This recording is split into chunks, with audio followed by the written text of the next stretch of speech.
Someone once told me the grass is much greener. We have a lot of cool stuff planned for season 3. Being proud of who you are no matter what you do. You definitely see the characters progress a lot more. They start growing up. And I think Ginger and Darren are endgame. It is a masterpiece of an episode.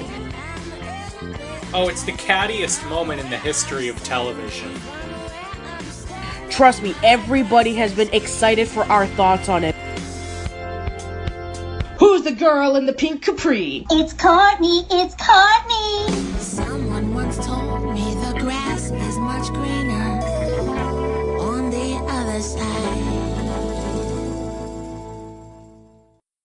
Hello everyone, welcome to our final bonus podcast of We're in Between, the podcast that used to talk about every single episode of As Told by Ginger once a week. Oh no. I know. What do we do now? Past tense. But no, seriously, we are really excited because this is a guest that everybody was excited that we got a hold of. She is the creator herself and probably her biggest claim to fame, the voice of Noel Sussman. We have Emily Kapnek. Emily, welcome to We're in Between. Oh, well, thank you. Thank you for having me. So, Casey, why don't you ask a question first? Sure, yeah. Well, just diving right in here. I guess I'll ask the hypothetical one first. I am curious, and I'm sure many of our fans are, that say you had, you could do whatever you wanted with a hypothetical season 4 of As Told by Ginger. Where would you start? What do you think it would be about? That's a tough one. I feel like it's funny. It's been such a long time. I know I've caught up a bunch, and I've listened to a bunch of your podcasts now and guests, and everyone's like, oh my gosh, it was so long ago, which it was. But I feel like, we kind of, I wouldn't say we burned it all down, but there was so much set in motion with the wedding frame that it's a difficult thing to come back from. I feel like you would have to kind of, spin it, and do something completely different. Just because so much was sort of upset and, all of the Courtney stuff and, such a big sort of comedic farce that was happening there that I feel like you'd want to do something totally different if you did a 4th season of that show. It's a really hard question. It was one that I sort of toyed with. I knew you guys were going to ask me that, and it's a tough one. Cool, thank you. Absolutely. I mean, especially since where to go from there? Dr. Dave and Lois got married. Ginger's in high school. Carl's in middle school. Where to take it from there? I guess maybe we can explore more of the relationship between Ginger and Orion and Darren and Simone. Maybe Carl and Noel could get back together. Maybe we'll find out what happened to Courtney after her family loses the money. There's a lot to explore, absolutely. Yeah, there is. Yeah, I think it's funny because, and you have that jump, obviously, to that little pop of them in the future. It's sort of, I feel like if you did a 4th season of the show, you'd want to just kind of do something, like maybe do a real huge, leap in time or something, and do something completely different. But I don't know. I feel like I'm happy with the stories that we told. Absolutely, yeah, that makes sense. And it all tied together really well, and sometimes things don't need a reboot when you've done everything that you wanted to accomplish. Yes, that's true. Yeah, it's funny. It's funny. I've had shows that sort of were canceled, sort of unexpectedly, and you kind of wish that you had that opportunity to tell more, do more with, that final episode. And it's such an interesting thing because when I was looking back at all, what we did with the wedding frame and all that, and going out with such a bang and bringing all the characters in, and it was really sort of a kind of a real romp, I guess, and everyone sort of had their moment and all that. It's not as understated, and I was watching the episode, one of my favorite episodes with Tightropes, the lesson in Tightropes. Mm-hmm. And that ending, I think, was like the end of that episode. In some ways, it was just this very subtle end where, there was so much left unsaid, which I really loved the end of that episode. And I feel like, there's a version of the show that like could have gone in a different direction from there. You know what I mean? But I feel like once we got to the wedding frame and we were just tying everything up, it's sort of hard to kind of come back from that. Right. Yeah. So, my question is, and I've been wanting to know about this since we interviewed the storyboard artist. One of them said that the inspiration for Miranda was Jennifer Aniston. I am very curious to find out that story. Well, that's funny. I wouldn't say that that's exactly true. I probably had a story. She and I did wind up going to the same high school. And I probably had some story about that when I auditioned for the school, which is so funny that I told that story to the storyboard artist. But I think that, you know, look, there's a lot of inspiration for different characters. And I think that there was so many. It's one of the things that I noticed in rewatching some of the show to sort of remind myself and get up to speed for this was just how many different influences there were and how much of my own sort of, you know, the stuff that influenced me creatively that I could sort of see in the show and the kind of mean girl culture and sort of, you know, I saw hints of so many shows that I felt were like big influences on me that I didn't even really remember, you know, and everything from the kind of social experiment aspect with Courtney and her fascination with Ginger that kind of like hints of Clueless and, you know, different things. I think I took a lot of inspiration from all of the things that were so important to me during that time, you know, and that time of my life, meaning my sort of, you know, adolescence and, you know, that kind of middle school era. So I wouldn't say that Jennifer Aniston in particular was the basis of Miranda, no. But I'm sure I had some good stories. I'm sure. Speaking of Courtney and Ginger, one of the questions that was said by one of our listeners, and let me see if I can find it real quick. Oh, here it is. Yes, from Joyce's 545. She asks, a lot of people claim that Courtney's fascination with Ginger was because she was in love with Ginger. Is this true? Well, I mean, I think that I don't think not in the way that the question is probably meant. I think Courtney was certainly fascinated with Ginger. And, you know, the girls were all kind of fascinated with each other. I think Dodie had a lot of that with Ginger and with Courtney.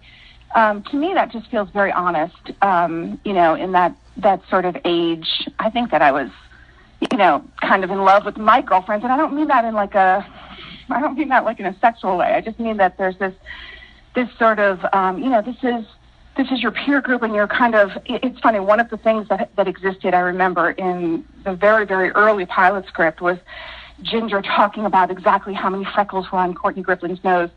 And, you know, I don't think we actually wound up, Courtney doesn't even have freckles, and that wasn't ever used in the actual pilot. But that's sort of like obsessive detailing of the girls that you're interested in and, you know, want to be friends with, or even the ones that you are friends with. To me, it all felt very natural. And no, I mean, I don't think that like Courtney was really lusting after Ginger or wanted to be with her, but I think that there was this sort of, she was enamored with her, and it was mutual. I think there was a lot of that amongst the girls. They were all intrigued with each other. Okay.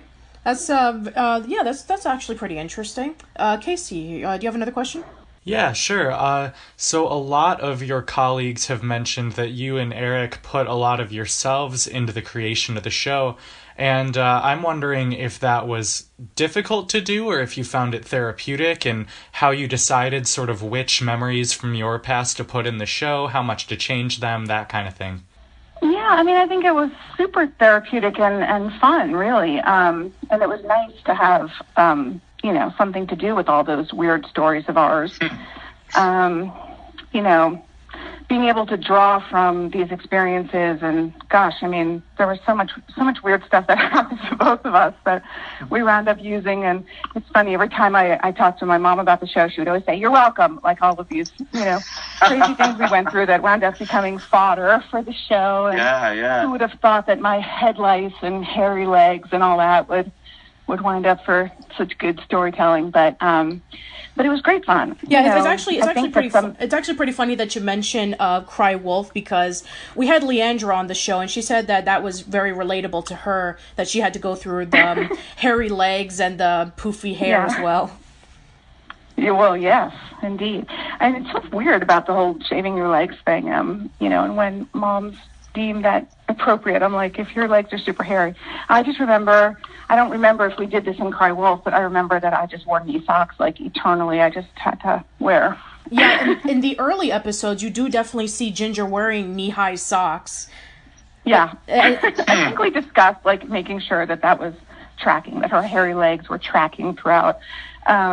So that's really funny. But, I think all that stuff was great.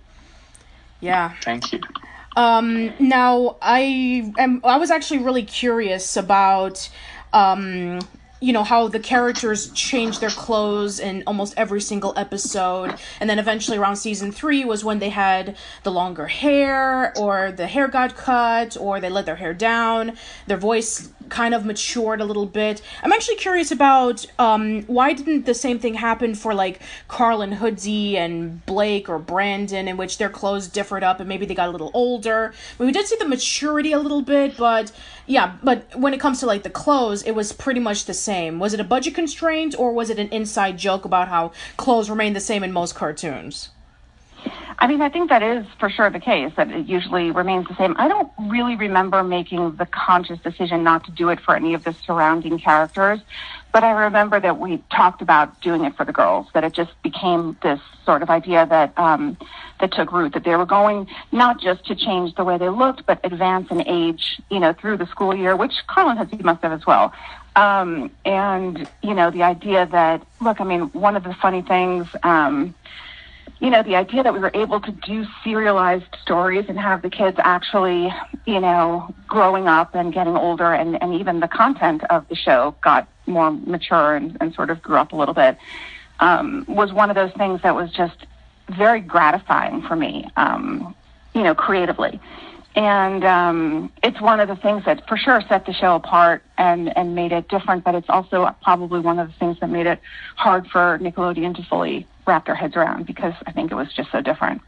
Yeah, I think that Eric Molinsky, one of the storyboard artists that we had on the show, he even talked about this when we were discussing about Lunatic Lake, about how marketing and pitching the idea to different demographics and different ages was a little bit difficult. Like, when it came to, like, presenting as told by Ginger in a commercial, or, compared to something like SpongeBob, they didn't exactly know what to do with it. In fact, Nick Splat has recently been uploading, like, commercial clips or 30-second to 2-minute clips of episodes, and I saw the commercials, and then there was like one of the commercial clips, and it's like, this is Ginger, her best friend is Darren, and Dodie was telling this to Courtney, and she admires her and stuff like this. It makes it look like, she does this and this and that, and it just like this jumbled up thing. It's like, that's not what the show is. Right. So what you're saying is that it just didn't seem like they had an understanding of how to market the show? Right. Is that what you're saying? Yeah. I mean, I think that's probably true. And one of the things that always surprised me was that there was, like, no merchandising for the show. Yeah. One of our questions was asking about how come there wasn't any merchandising for Ginger. Like, we did have the DVDs, but there was no toys, there was no video games. Yeah. There should have been diaries, and I feel like there should have been, stuff. I mean, frankly, I would have loved to have had some myself. I think it was a very different show for them, and I don't think that, the sort of toy line, maybe it just didn't feel, like the right audience for some of their more traditional approach with merchandise, but it definitely was hard to not take it personally, but I mean, you understood that there was not this sort of same treatment of As Told by Ginger as some of their other cartoons, which I think makes sense in that it was a very different show, and it was a little bit more grown up, and I think it was, we were trying to, delve into sort of real issues, and I really wanted to do that, but I think it was, and they were largely supportive, but I think that there were always those episodes that probably made them squirm a little bit and made the show harder to just, I guess want to do. Like, dolls and toys for. But there could have been, and there should have been. Yeah, I mean, one of our running jokes in the podcast was doing a Nickelodeon-themed cookbook, and Casey and I, we were talking about, like, oh, what would be the recipes for As Told by Ginger? We can do Sloppy Jane, we can do the cheesecake pudding. One of the ones we made up was the Extra Grande Triangle Quesadillas. Oh, yeah, right. Yeah, I forgot about that one. And when we did the wedding frame, we were talking about music, and one of our listeners gave us a huge list of all the songs from As Told by Ginger that should have been on a CD. Yeah. The music was great for the show, and it was such a fun thing. I think we all just enjoyed so much, and I love writing songs, and, I loved working on the theme song, and I loved doing all of the songs for the show, and I know you had Jared on. We've known each other forever and worked on all the other stuff that I do as well. And it's one of my favorite things. Jared and I actually wrote some theme songs for other shows that were not our shows. We wrote the theme song for Clifford, the Puppy Days little kids ones. Yeah, we did. We wrote that. And I think that I'm actually even singing on that. But it's fun. I love writing songs and working in music and stuff like that. That's fun. Super fun. Awesome. Do you have any? Do you have another question, Casey? Sure. I guess we sort of asked everyone their kind of then and now with As Told by Ginger. So, did you expect the show originally to have the life and legacy that it has now? Like, I mentioned today that I was interviewing you to a few coworkers on the train, and I said, "Do you guys remember As Told by Ginger?" And they were like, "Do we?" They were like, they looked at me like I was stupid. Like, how could they not remember As Told by Ginger?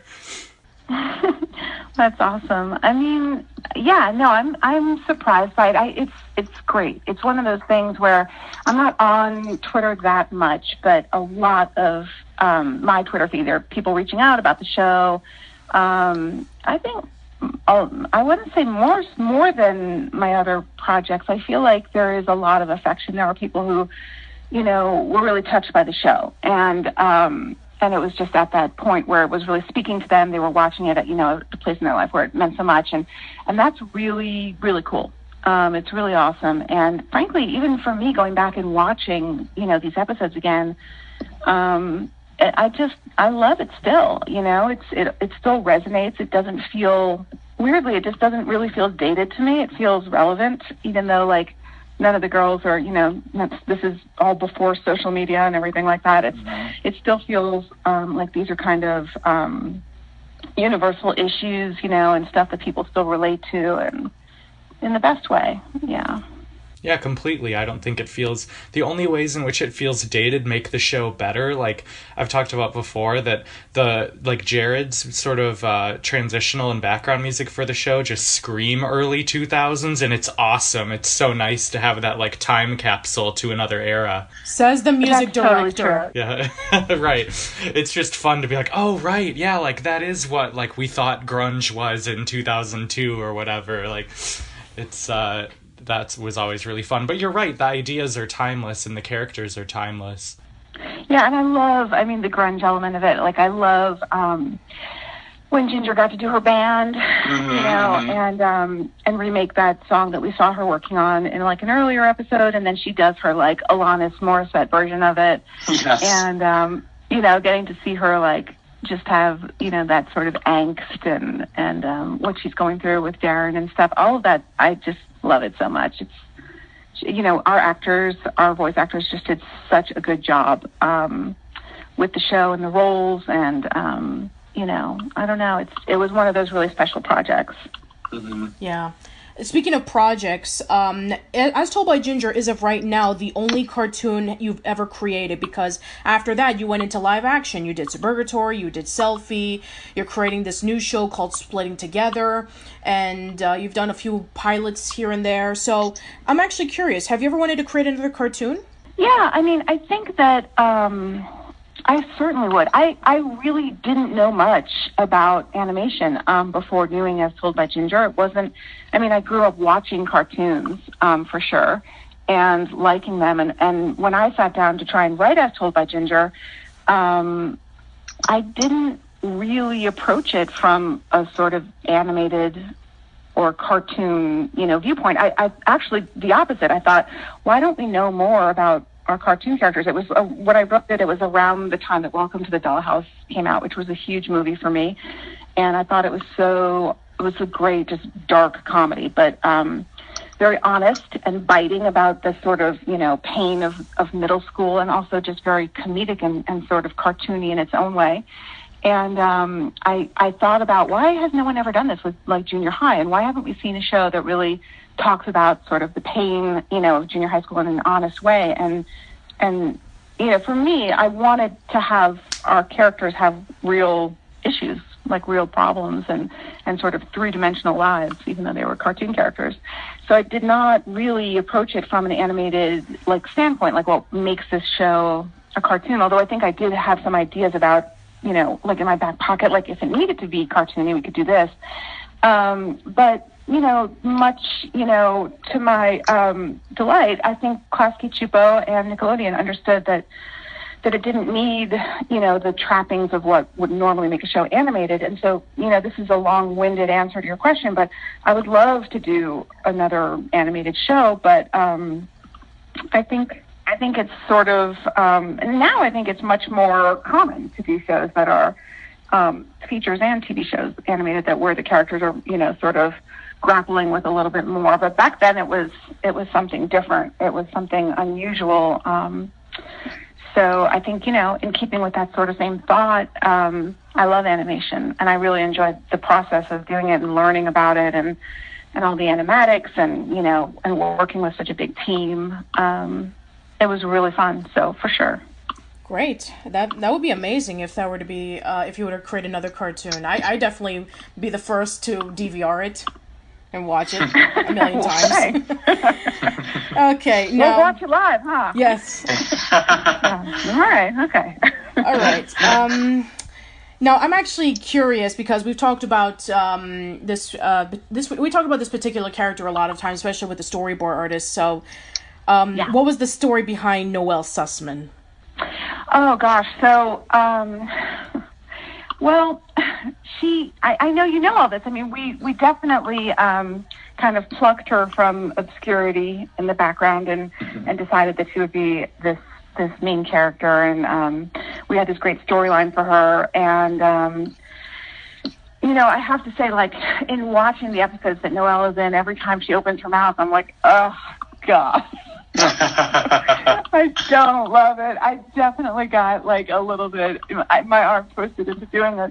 And I think I thought it was like, funny and cute, but like it just, I don't know, it definitely makes me cringe. The funniest thing about the voicing of Noel, which, and again, I think Mark and maybe even Jared to some degree had like leaned on me to, to do it, and or at least to try. And I think that what happened was, what I seem to remember is that Klasky Csupo had a reaction to the idea of me doing a voice on the show, which was it's not what you would think, where they'd be like, oh, cool, yeah, no, it'd be awesome to have the person who created it do, one of the characters. But no, I think their reaction was, well, we have to make sure that we've actually, like, really seen all the talent that's available for this role. So I think that I actually had to submit, like, an audition for myself doing Noel, which is the idea of people sitting in a room listening to me do that freaking voice, which is, she sounds like she's from Transylvania. And I think we pitched it up a little, I don't know, but like then of course there were like real voice actors who submitted themselves, and then my audition for Noel, and eventually I don't think they wanted to say no to me, so like, no, yeah, that's okay, seems good. So I got the role of Noel, which is crazy. So funny, because it drives me crazy listening to her. I love her. I love her as a character, but, it's hard when it's you. I wasn't, like, thrilled. Well, I just want to let you know that for a lot of people, they love Noel Sussman. Good. I want them to love Noel. It's just, your own voice, and that voice in particular. It's just so crazy. But, yeah, she's a character, and it was so much fun to write for her. And her relationship with Carl, I absolutely love. And it was so much fun to sort of flesh that out and give her her moment. Mm-hmm. Casey, do you have any other questions? We've sort of covered my last one, so why don't we knock out a listener question or two? Or 10. Okay, but yeah, I mean, because Emily is so busy, we'll ask some of the questions that like really stand out for us. So, which is practically everybody. So if your question doesn't get read, I'm so sorry. Our first question comes from Hundrum Pop, who says, "Hello, Emily. First of all, I'd like to thank you so much for the wonderful childhood memories and taking the time to answer fan questions. My question is, are Carl and Hoodsy in a relationship as adults? In the series finale, Hoodsy and Carl are sitting next to each other as Ginger reads her book aloud to an older audience. There is speculation that Hoodsy and Carl are a couple in the future, but it's also possible that Hoodsy is with Macy, given their history, and he's wearing a large ring and he nudges in her direction as the camera pans across the first row. Also, during the series finale, Carl carries Hoodsy into Jonas's apartment like a bride across a threshold, and Hoodsy wrapped in his arms around Carl in a protective manner when they confronted Nikki Laporte. Does Hoodsy end up with Macy, Carl, or neither of them?" That's so funny. I love how much everyone ships all of these characters together. Like, welcome to the internet. Yeah. I don't think that he was supposed to wind up with Carl, although Eric and I always joked about that they're going to wind up together, they belong together. There was like some, I forget one of Eric's episodes, I think, where Carl's like cutting Hoodsy's meat or something.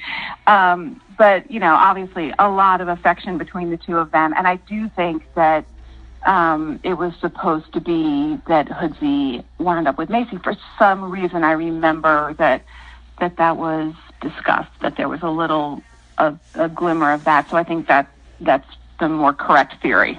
Okay, so shippers, let the fanfic writing begin. Yes, you heard it here first.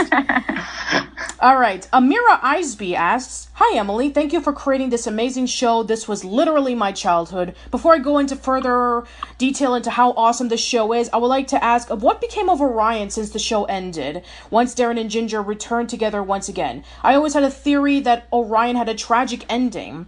A tragic ending? No, he's fine. Orion is, he outgrew his dark days of adolescence, and he works at Basmo. Okay. Wow, cool. No, I loved Orion's character. I don't imagine that he had a really he was a sort of dark and brooding. I thought they had great chemistry, the actors, and I love Orion's part of that song that we did. I forget, that was A Lesson in Tightrope, I think. Yeah, and it's funny because thank you to Mark once again. He gave us the animatic for that episode, and Orion was singing part of that song, but it was cut in the final part of the in the final product. It was. We didn't use it? No, you never used it. Ginger sings the entire song. That's really interesting. You never knew that? Wow. Well, I just don't remember. that we opted to not. Obviously, we recorded both. Right. I wish I could remember why that choice was made. Maybe it was that we didn't want to put too much emphasis on their relationship at that moment. Sure. I mean, it's kind of weird that he wound up in there, but I actually loved it. I loved him singing it, and I love that song, too. Yeah, it's a great song. Yeah, so... Anyway, I think Orion grew up to be okay. Okay, cool. So, no tragic ending, so... No tragic ending, come on. Okay, we have a question from Animation Meh, who says, "Hello, Emily. Welcome to the podcast, and it's an honor to hear your voice. While watching your show ended long after I was a little kid, I stumbled onto YouTube and I fell in love with the show ever since. I want to be an animator, but I want to create my own stories around my own series. Do you have any advice for any inspiring pre-young adult writers?" I think just to do your work, I mean, I think that now more than ever, I feel like people can, get their own ideas out there.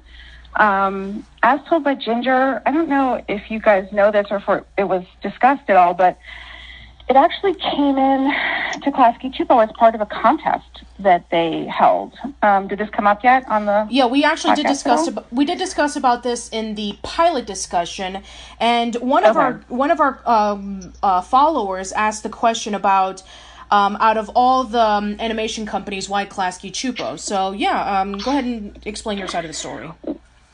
Right, well, I'll give it to you. My side of the story is that Klasky Chupo held a sort of screenwriting competition and I wrote the pilot script and sent it in as part of this contest that they were doing, and it wound up, winning first place, and we made all these episodes and had a bunch of, Emmy nominations, and it's one of those stories that seems a little bit unbelievable, but I think that there are, you have to kind of keep your eyes open for these sort of opportunities, and things really do grow out of them. Anything you can do to get your work out there. This was a time where, I didn't have an agent yet, and I was just sort of starting out, and really wanted to write and be a writer, and sent off this script and wound up with this incredible opportunity where my first job was doing my own show, and that's like a huge, kind of like dream tale, and I think that,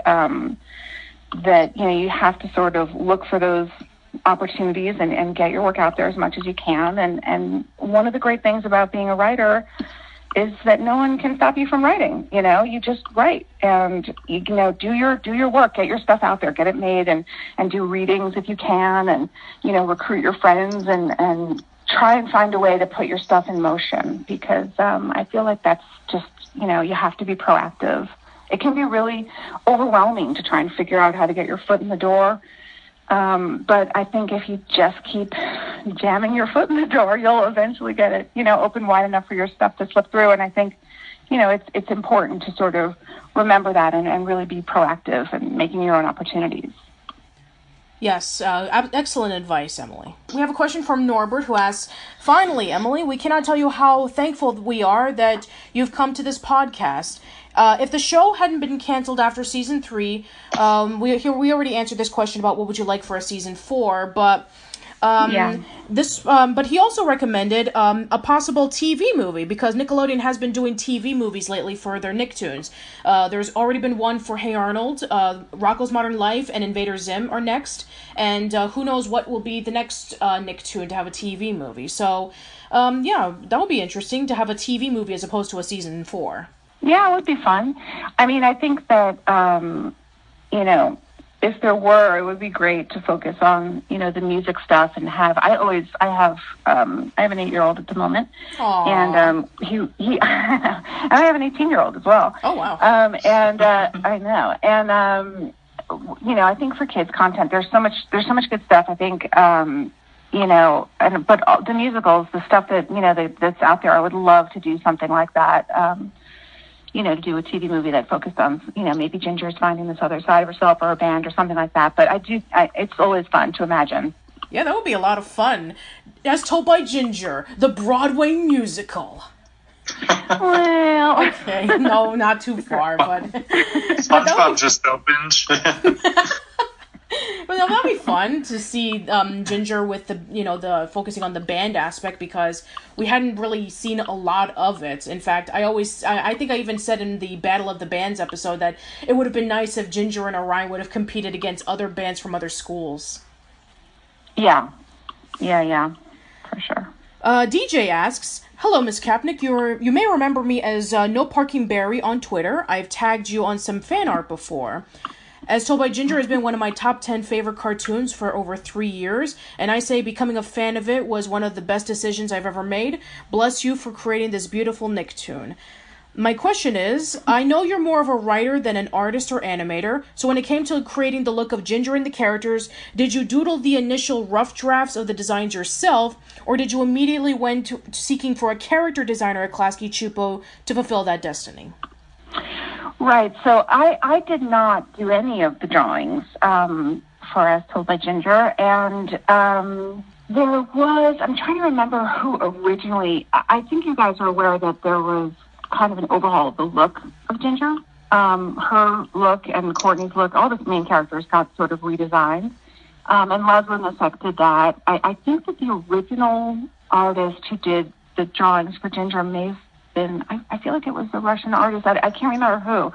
But there was some concern about them not being attractive, which I think that if you look at, do you guys have the animatic for the pilot? We only have the animatic for And She Was Gone and A Lesson in Tyre. I'm sorry, we don't have the animatic for the pilot. Yeah, that's okay. But I think even the pilot, I feel like was there a change in the pilot, in the look of Ginger from the pilot that aired and the very first episode, or between episodes 1 and 2? Did Ginger get an overhaul? I did an entire video discussing about the looks in the pilot to the TV series. So yeah, there's major changes. We did change her, right? Because I'm trying to remember if that one aired like that, but I can tell you that that there was a huge overhaul of what she looked like, of what Courtney looked like. Everyone got more refined. Laszlo came in and sort of he had also done all of the character design for the Wild Thornberrys. He came in and kind of got all the girls looking Nickelodeon ready, I guess. Although, of course, the Klasky Csupo style was the Nickelodeon style as well, but they had some issues with the girls and I think it really was mainly on the girls. I'm trying to remember. Darren probably got refined a little bit too. But well, I mean, let's see. I think he did. I think he did a lot. He was his skin got a little bit more darker. His hair was brown instead of the Stu Pickles purple color, and his headgear didn't squeak. Yes, that was irritating. I think we all determined that was irritating. But they all got kind of, they had a little bit of work done, and their features got a little bit more refined, and that was that. So I didn't really have much to do with drawing any of it, and Klasky was such a well-oiled machine that, they had their folks who took care of all of the design elements. All right, that's fantastic. Pink Dolphin 92 asks, OMG, no way! I'm glad that you got Emily for the podcast. My question is, who is your favorite character on the show to write for? I really liked writing for Macy. I identified with her a lot. I was a very neurotic kid. I, of course, loved writing for Ginger. She had, the media stuff, and I loved getting to write her writing. So even having those moments where we got to do those stories, where we got to hear some of her writing as a writer, that was super fun. So I would say Ginger and Macy, but I also really liked Brandon Higsby, right? Yes. I feel like he did not get the love that I expected when I was listening through your podcast. How many people find Brandon so irritating, but I find him delightfully irritating. So. I've been a Brandon fan since the very beginning. I've always defended him on the show. Thank you. I appreciate that. I find him just hilarious. And, absolutely. Really fun to write for. We have a question from Maria S., who asks, Hey Emily, I'm a huge fan of the show. I've been since I was 9 or 10 years old. And let me tell you, it's a real shame that they don't make cartoons like this too often that teaches kids important life lessons and deal with important issues. I remember seeing an interview with you back in 2002 where you said that Ms. Zorsky was based off of your favorite teacher, who is actually called Ms. Zorsky. My question is, did you base Ginger Fowley off of anyone in real life? No. Ginger, no. But she's right about Ms. Zorsky. Ms. Zorsky was my drama teacher who I loved, and I used a lot of our own, personal history as sort of fodder for stories, and that was great. And that, Ginger is probably just a mix of people and parts of myself and all the other writers who worked on the show as well. I think we all, really contributed to who she was, but not based on any one person. Okay. Here's a question from everyone. But the person who actually wrote this question was Cell Rock. But no, seriously, everybody asked this question. Was there supposed to be another episode between the events of Wicked Game and the Easter Ham that describes how Ginger, Dodie, and Macy patched things up after the major falling out in Wicked Game and being good friends again on the Easter Ham, almost as if the events of Wicked Game never happened? Well, I sense the rage in your voice while you're asking me this question. I know that this has been a serious issue, fiercely debated. Here's what I'll say. No, I don't think that there was supposed to be an episode in between. No, again, this is a long time ago. I don't remember everything perfectly, but what I do think was supposed to happen is that you were supposed to feel that there was sort of the time had passed, and that there was an off-screen conversation that sort of took place and mended things between them. And I will go so far as to say that I rewatched the beginning of Easterham. By the way, I have no idea where you guys find these episodes to watch them, because it's almost impossible to do. I know. I know. I can't find anything anywhere. And write this down. WatchCartoonOnline.com. It's illegal, but unfortunately, we can't buy it on Amazon, iTunes, and there's no DVD. So sorry. Criminal. It's very hard to watch, as told by Ginger. I know. But, so thank you for being so sleuthy and finding all this stuff. But I do see the evidence at the beginning of Easterham of the fight between Dodie and Ginger. I see that she's being careful, that they're talking about waiting for Darren, and that Dodie's a little bit walking on eggshells, like, oh, no, yeah, fine, that's right. So I think that it's subtle, but I think that it's there, and that we were supposed to feel like they kind of off-screen and that push in on the answering machine, like, there was something that happened after that and they patched things up. Again, we told these stories. It's so amazing to me that they let us tell these serialized stories. Because usually there's just resets anyway, like in television writing and comedy in general. You're like, oh, and that just never happened and, whatever. But we really did track through a lot of stuff, even like I was noticing that, like, I think we had a conversation about after Ginger's appendix ruptured, like, what does she look like? There's like rings under her eyes for a couple of episodes. Like, she looks a little rough, which is kind of crazy and cool that we did that. And there is, I think you guys have talked about this. There's a lot of really good continuity on the show. So that one, I think, it's a little bit more ambiguous or maybe very, and maybe you guys all felt like that just wasn't, tracked through enough. But I don't recall that there was ever any intention of having like a big come to Jesus moment between Dodie and Ginger after that fight. And the other thing that I noticed is that I went back, and I'm trying to remember the name of this episode now, but the episode where Darren starts dating Miranda. Oh, yeah, that's Kiss Today, Goodbye. No, I'm sorry. Never Can Say Goodbye. Never Can Say Goodbye. And in that episode, I feel like Ginger is experiencing a little bit of what Dodie's feeling.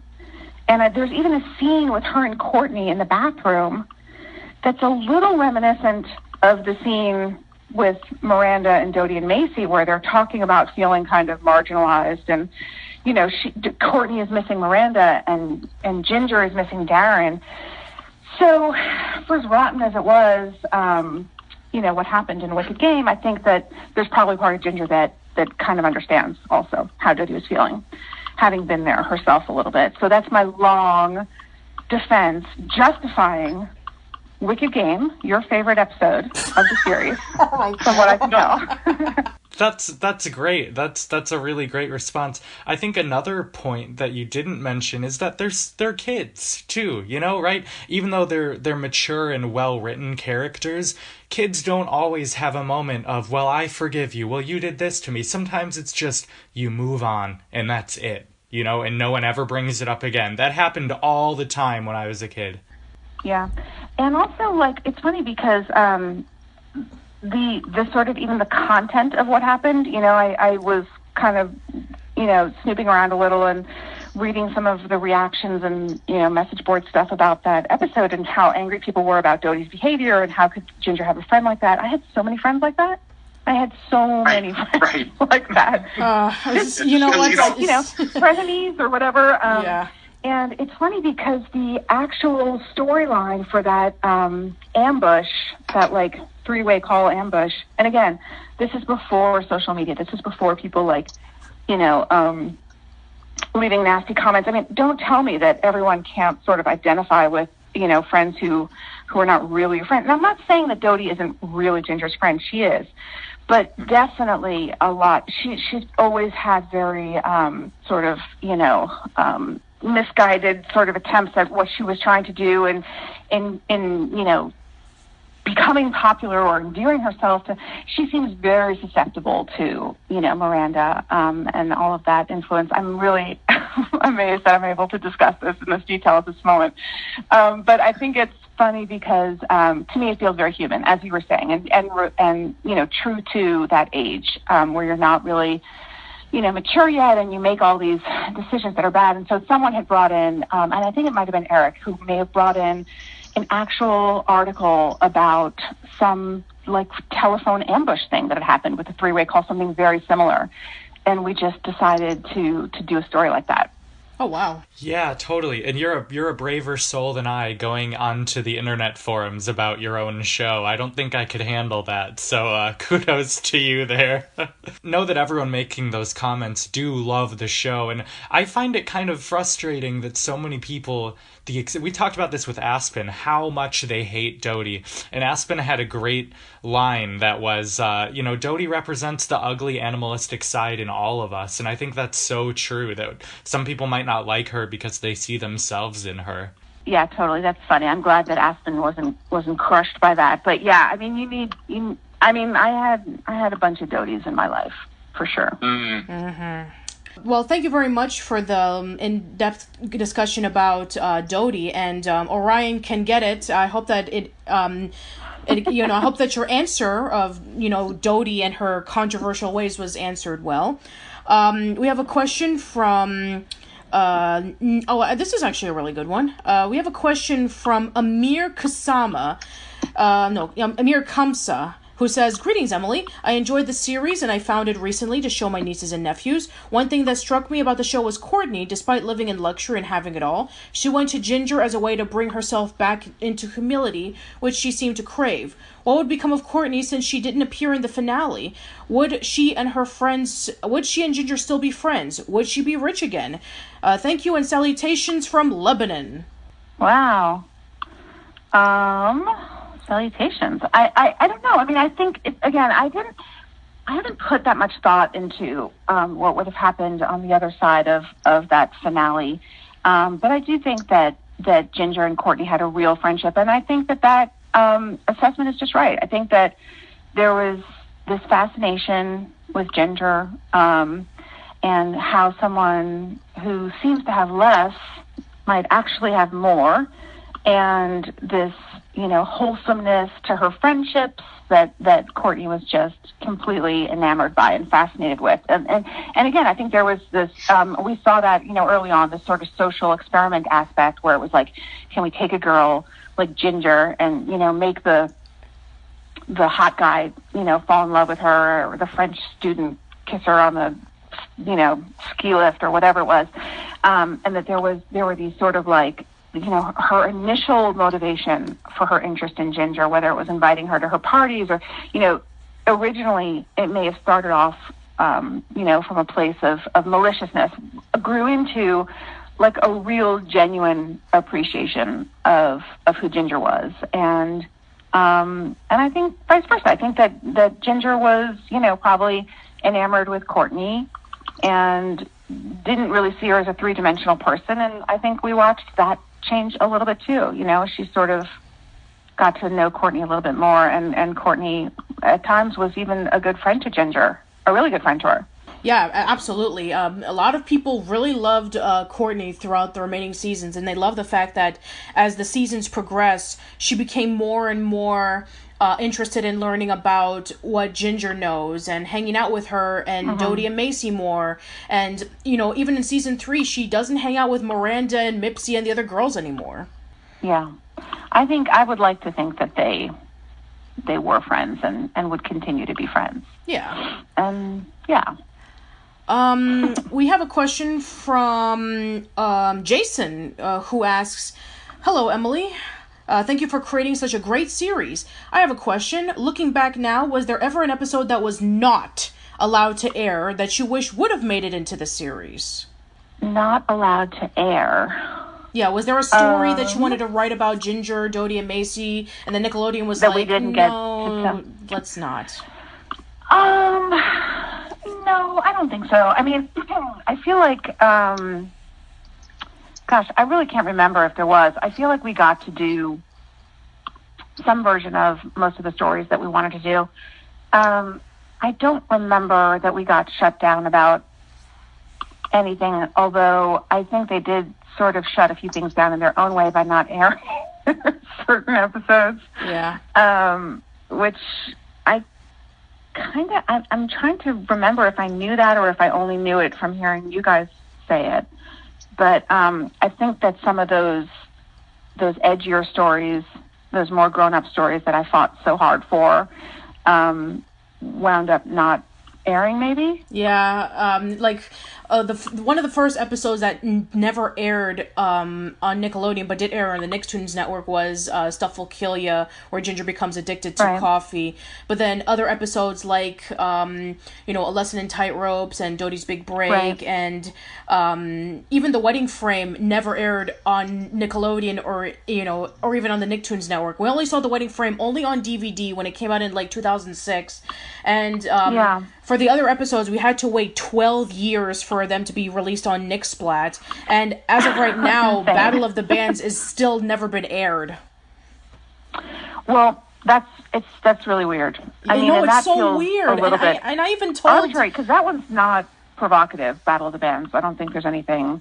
That's odd to me. Some of the other ones, like Stuff Will Kill Ya and Lesson in Tightropes, I feel like I might know why those didn't air. But then I don't know if the other ones also didn't air. Then maybe it wasn't a content thing, and it was just I have no idea. But it's a bummer. But I love those episodes. I love the kind of darker, edgier ones. I love the ones where we get to see Ginger struggle with real stuff and have real issues, and I think those are my favorite episodes.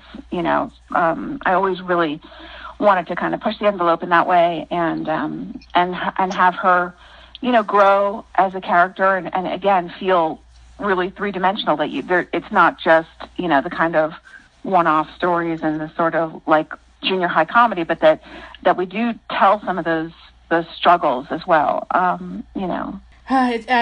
So unfortunately, we still don't know why those episodes never aired. I guess. Oh, wow. So Casey, I guess we're gonna have to talk to the former president of Nickelodeon to find out what happened. Just keep going deeper. Yes, let's go to the edge. It's like we're uncovering a conspiracy at this point. Consuming. All right.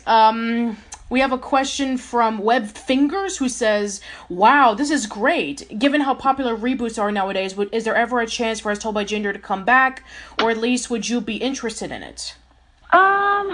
Yeah, I mean, I don't know. I think if we had a fresh take on it, and I don't know, I feel like we kind of covered this. I haven't spent that much time thinking about another version of the show, but I feel like I loved it so much. I loved it enough, and I love the characters enough that it would be fun to revisit in some way. And I feel like I've been asked this before. I feel like we've talked about, what are the fun ways to reconceive of the show, and if it were a live action version, or I don't know what, but I love the show enough that I would certainly be interested in it, even though I don't have a season 4 idea ready or a reboot idea ready. That's okay, don't worry. I've revisited it. Totally fine. Yeah, it's perfectly fine. Don't worry. I'm sure that if it took 15 years for us to get the Jungle movie, then I'm sure, if you take your time with all your other projects, and if you ever think about, let's go back to As Told by Ginger, I'm sure people will be ready enough to see it. Wow. We have 2 more questions. One of them is from Grass is Much Greener, and this person says, "Hi, Emily. As Told by Ginger is such a beautiful show. It has a special place in my heart and even helped me went through some of the hardest moments in my life. Thank you for creating this wonderful world. My question is, did you know the ending for Ginger from the very beginning, or was it something that you and the writers developed throughout the series? Did you always know that Ginger was going to end up with Darren, or was it part of the creative process of growing up with the character as the story goes?" The latter. I think that, we didn't have, I wouldn't say that from the beginning we knew where we wanted it to end. I think that once we knew that it was likely going to end, we were sort of steering things that way. And I don't think that we ever would have wanted to close the door on Ginger and Darren fully, because of just what a great connection the two of them have. And ultimately, I think that, you want to feel like those two found their way back together. And even with the Simone stuff that happened, and and Ginger and Orion and everything that came after, I think you just wanted to believe that there was sort of hope there. But no, I don't. I don't think we set out to tell this show and these stories knowing where we were going, because it's hard to know exactly how you want it to evolve. But when we, landed on sort of these ideas about the wedding frame and how to treat that and treat the story, that was being told in hindsight, that all made great sense to us. So I think that was kind of found organically along the way. Okay. And our final question, and this is one that we've asked to everybody on the show. We've asked to all of our guests. Now, when looking back on As Told by Ginger, what do you think of the legacy as a whole? I'm not sure how to answer that. I feel like the legacy, I'm really touched, by how much the show resonated with people. I'm touched by the amount of time and energy that you guys have spent, dissecting it and rounding up all the people that worked on it, and with so much love and affection for the show. It's really all you could hope for, in creating something and having this work out there, that, your show would find an audience that has, so much fondness for it, and maybe even continues to find an audience, even when it's so hard to find the actual material. But that element of it is delightful. And I think that if anything, I wish the show were a little bit more accessible so that, we could watch it again cleanly, and maybe that, more people could find the show. And it was great. It was like just such an incredible experience for me creatively. I loved every moment of it, and watching it have this sort of life after, with all the people that it touched, has been amazing too. So. All right. I think that's pretty much all the questions. So, Emily, thank you so much for coming on to this podcast. We really do appreciate it. Yeah, this means so much. It was wonderful to hear from you, and congratulations on everything since, Ginger. Thank you. Thanks so much. Yeah, actually, by the time that we post this this bonus podcast, we're going to actually post it on not only the day of your new show coming out, but we'll also post it on the day that it's actually going to be your birthday that day. Oh, yes, thank you. So, well, that's a lovely gift. You shouldn't have. Thank you, guys. Yes, everybody, as soon as you're done listening to this, flood Emily's Twitter with birthday messages. Aw, thank you, guys. And mine's the day after, so it's really just an early present. It was well worth it. Trust us. We were more than excited and willing to wait for us to get a hold of you. Yeah, the timing worked out very well, actually. Great. Awesome. So, why don't you, discuss more about your upcoming show? Anything else that you want to plug or self-promote? That's mainly it. I have this new series that's debuting, as you said, on March 27th on ABC, and that stars Jenna Fisher and Oliver Hudson. And it's called Splitting Up Together, and it's been really fun. I'm super excited about that, and working on some other stuff too. I'm writing a 1-hour pilot for TNT that I'm really excited about. That'll be my first 1 hour. So, that's pretty much it. All right. That is our final bonus podcast for We're In Between. And for everybody who has been tuning in this past year, or you just started listening to us recently, just simply thank you. We cannot, fathom about how appreciative we've been with all of your amazing comments and feedback and support, and just overall, we mean this from the bottom of our heart. Thank you. Yeah, thank you, guys. All right, that should be it. So let us know in the comments below about your favorite episodes that of As Told by Ginger that Emily wrote. Let us know your thoughts about the other shows that Emily worked on, such as Suburgatory, Selfie, and if you are, listening to this on the 27th, let us know about what you thought of Splitting Up Together. So, yeah, everybody, that's it. As for what other show we're going to cover, if we're even going to do one, I have no idea. We've gotten a lot of comments. Stop asking us. Yeah, stop asking us. I feel like how Emily must feel about everyone asking about more as told by Ginger. It's like, done. Let it rest. All right, but no, seriously. Thank you, everybody. Check out Casey on the Friday Night Nicktoons podcast. Check me out on Casual Chats. So that's it, everybody. Hope to see you around soon, and thank you for listening.